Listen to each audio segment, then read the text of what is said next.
Good morning friends. आज आपण BSc third इयरच्या नवीन पेपरला सुरुवात करणार आहे, ज्याचं टायटल आहे न्यूमरिकल ॲनालिसिस आणि पेपर नंबर आहे 16वा. मित्र हो, यावर्षी तुमची ऑब्जेक्टिव्ह टाईप एक्झाम होणार असल्यामुळे ऑब्जेक्टिव्ह टाईप प्रश्न कशा पद्धतीचे विचारले जातात याच्यावर आपण जास्त भर देणार आहे. आपला हा लेक्चर नंबर 1 आहे आणि चॅप्टर 1 मध्ये चॅप्टर 1 जे आहे त्याचं टायटल आहे finite differences and interpolation with equal interval. याच्यामधला पहिला आर्टिकल आहे article 1.1 introduction. The calculus of finite differences in its broad meaning deals with the changes that take place in the value of the function, the dependent variable due to a finite changes in the independent variable. आता या पेपरमध्ये आपण एक function घेणार आहे y = f(x). हा जो x आहे हे इंडिपेंडंट व्हेरिएबल आहे आणि y जे आहे ते डिपेंडंट व्हेरिएबल आहे. समजा f(x) = x² + 1 असेल. फॉर एक्झाम्पल x ची व्हॅल्यू जर 1 ठेवली तर y ची व्हॅल्यू 2 येते. x ची व्हॅल्यू जर 2 ठेवली तर y ची व्हॅल्यू 5 येते. याचा अर्थ असा झाला की इंडिपेंडंट व्हेरिएबल जसं बदलेल तसा तुमचा डिपेंडंट व्हेरिएबल बदलणार आहे. तर मग इंडिपेंडंट व्हेरिएबल x ला म्हटलेला आहे आणि y ला डिपेंडंट व्हेरिएबल म्हटलेला आहे आणि f(x) जो आहे हा तुमचा फंक्शन आहे. y = f(x) हे या चॅप्टर मध्ये आपण सुरुवातीपासून तर नियर अबाउट शेवटपर्यंत घेणार आहोत. मग it is a study of the relations that exist between the values assumed by the function whenever the independent variable changes by a finite jumps whether equal or unequal. आता हा जो independent variable आहे हा finite जम्प्सने बदल होऊ शकतो. तो equal quantity मध्ये होऊ शकतो किंवा अनइक्वल क्वांटिटी मध्ये. फॉर एक्झाम्पल समजा आपल्याला इक्वल क्वांटिटी म्हणजे काय, उदाहरणार्थ समजा पहिली व्हॅल्यू 5 असेल, दुसरी 10 असेल, तिसरी 15 असेल, 20 असेल. अशा पद्धतीनं जी व्हॅल्यू तुम्ही इंडिपेंडंट व्हेरिएबलची घेतलेली आहे, फॉर एक्झाम्पल 5, 10, 15, 20, ... याचा अर्थ काय झाला की तुमचं जे हे इंटरवल आहे तो इक्वल इंटरवल आहे. म्हणजे इंटरवल या दोन व्हॅल्यू मध्ये जो डिफरन्स आहे दॅट इज इंटरवल. मग ते कसं आपल्याला मिळेल, नेक्स्ट एंट्री म्हणजे हे दुसरी व्हॅल्यू मायनस पहिली व्हॅल्यू. ह्या जर समजा x च्या व्हॅल्यूज असतील तर याला आर्ग्युमेंट म्हटलेला आहे. म्हणजे नेक्स्ट आर्ग्युमेंट मायनस बिफोरचा आर्ग्युमेंट म्हणजे 5 आला त्याचा डिफरन्स. त्याच्या पुढचा आर्ग्युमेंट जर घेतला 15 - 10 तरी 5, 20 - 15 तरी 5, 25 - 20 तरी 5. तर याला म्हणतात इक्वल इंटरवल. हे इक्वल इंटरवल किंवा अनइक्वल इंटरवल असू शकते, पण या चॅप्टर मध्ये शक्यतोवर आपण इक्वल इंटरवल बघणार आहे. हे झालं इंडिपेंडंट व्हेरिएबल बद्दल आणि इंडिपेंडंट व्हेरिएबललाच आर्ग्युमेंट्स म्हटलेला आहे. मग याच्यामध्ये आता तुम्हाला पुढे जर व्हॅल्यूज घ्यायची असेल तर that is x0, x1, x2, x3, ... या पद्धतीनं आपण त्या आर्ग्युमेंटच्या व्हॅल्यूला डिनोट करणार आहोत. आणि y ची व्हॅल्यू जर विचार केला आपण तर corresponding to the independent variable तर y ची व्हॅल्यू काय येईल, f ऑफ x0 ही पहिली व्हॅल्यू, f ऑफ x1 ही दुसरी व्हॅल्यू, f ऑफ x2 ही तिसरी value, comma dot dot dot. अशा पद्धतीनं y बरोबर when x is equal to x0 y is equal to f of x0, when x is equal to x1 y is equal to f of x1, when x is equal to x2 y is equal to f of x2 and so on. आणि याला म्हटलेलं आहे entry. y च्या व्हॅल्यूजला काय म्हटलेलं आहे, entry. तर आपल्याला याच्यावर ऑब्जेक्टिव्ह टाइप प्रश्न कसा येऊ शकतो, the values of argument is known as the value of independent variables is known as argument. हे झालं ऑब्जेक्टिव्ह टाइप. मग खाली आर्ग्युमेंट देऊ शकते, इंटरवल देऊ शकते आणि एंट्री पण देऊ शकतो आणि नन ऑफ दीज म्हणू शकतो. And the value of dependent variable corresponding to the independent variable values is known as fill in the blanks. मग खाली येऊ शकते arguments, interval, entry, none of these. तर याचा आन्सर असेल एंट्री. म्हणजे वायच्या व्हॅल्यूजला एंट्रीज म्हणतात आणि एक्सच्या व्हॅल्यूजला आर्ग्युमेंट्स म्हणतात.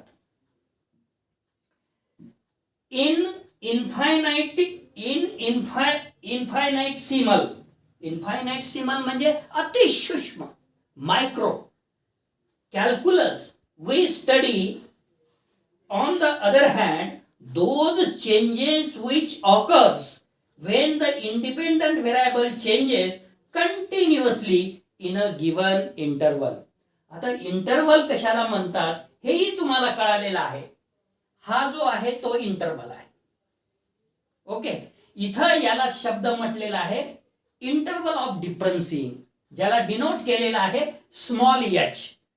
तर इंटरवल ऑफ डिफरन्सिंग कशाला म्हणतात याच्यावर जर प्रश्न ऑब्जेक्टिव्ह टाइप विचारायचा असेल, the values of independent variable किंवा the values of independent variable of the next values minus before which is equal to h. So that means what, h is equal to x1 minus x0 next argument minus बिफोरचा argument. याला interval म्हणता येईल. 5चं interval आहे.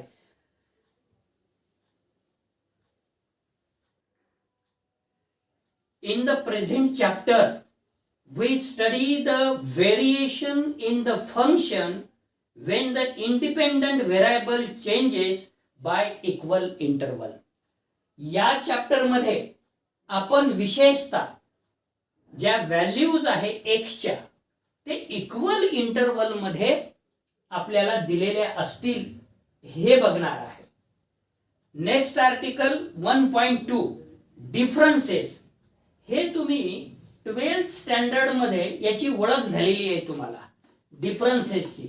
आणि त्याच्यामधला हा पहिला ऑपरेटर, द ऑपरेटर डेल, याला फॉरवर्ड ऑपरेटर म्हणतात. मग आता प्रश्न असा येऊ शकतो ऑब्जेक्टिव्ह टाइप मध्ये,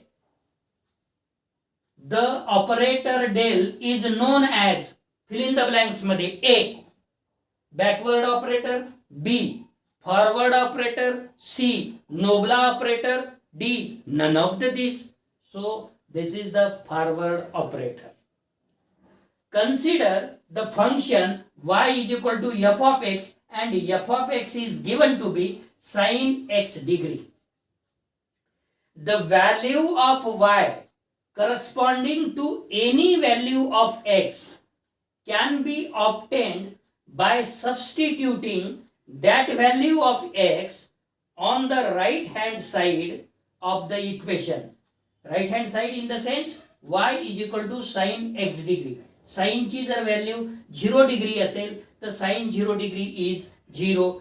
साईनची व्हॅल्यू एक्सची व्हॅल्यू साइन एक्स डिग्रीची व्हॅल्यू एक्स डिग्रीची व्हॅल्यू जर 0 डिग्री असेल तर साइन 0 डिग्री इज 0.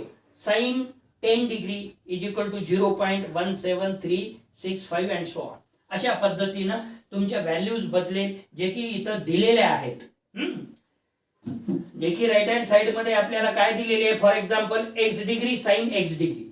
एक्स डिग्रीची व्हॅल्यू 0 डिग्री 0 साइन म्हणजे वाय ची व्हॅल्यू, हे आहे आर्ग्युमेंटची व्हॅल्यू. याला आपण असं सुद्धा म्हणू शकतो. So this is x0 x1 x2 x3 and so on. ठीक आहे, अशा पद्धतीनं याला आपण डिनोट करू शकतो. तर मग इथं काय होईल, आर्ग्युमेंटची value 0 degree 10 degree 20 degree 30 degree 40 degree 50 degree up to 90 degree. परंतु इंटरवल ऑफ डिफरन्सिंगचा जर विचार केला तर 90 degree minus 80 degree 10 degree, 80 degree minus 70 degree 10 degree, 70 degree minus 60 degree 10 degree. That means what? It means the interval of differencing being 10 and it is denoted by h. h is equal to 10 degree आहे इथे. आणि इथे corresponding to entries काय दिलेले आहे, entries आपण कशाला म्हटलेलं आहे, वायच्या व्हॅल्यूजला एंट्री म्हटलेलं आहे आपण, आणि एक्सच्या व्हॅल्यूजला आर्ग्युमेंट्स म्हणालेलो आहे.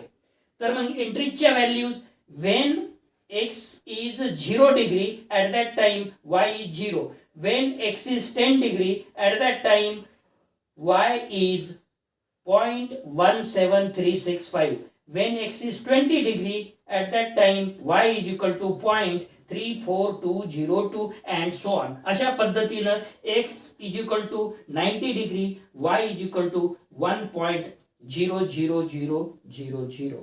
अशा पद्धतीनं ह्या तुम्हाला व्हॅल्यूज दिलेल्या आहेत.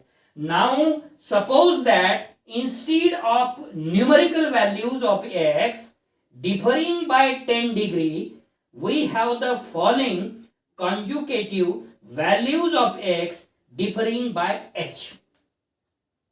आता न्यूमरिकली व्हॅल्यूज देण्याच्या ऐवजी जर आर्ग्युमेंटच्या अशा व्हॅल्यूज असेल, x0 is equal to a, x1 is equal to a plus h, x2 is equal to a plus 2h, x3 is equal to a plus 3h, comma dot dot dot. आणि याचा सुद्धा next argument minus बिफोरचा argument केलं, a plus h minus a h, a plus 2h minus a minus h, again h, a plus 3h minus in bracket a plus 2h, again h. So interval of differentiating should be h, and the here in the numerical values our h is 10 degree.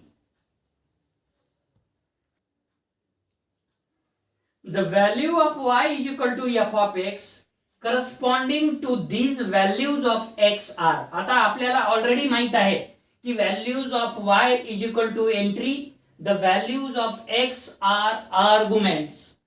मग the value of y which is equal to f of x corresponding to these values of x are, जर x a असेल तर y f of a, जर x a plus h असेल तर y f of a plus h and so on.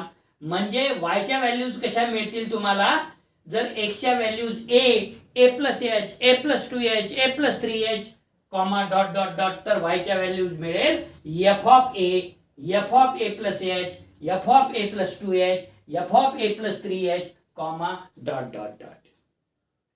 आता या 3 वाक्यावर 3 objective type तयार होऊ शकते. तसा आपण ऑलरेडीच आपल्याला म्हटलेलं आहे. The value of the independent variable is called the fill in the blanks.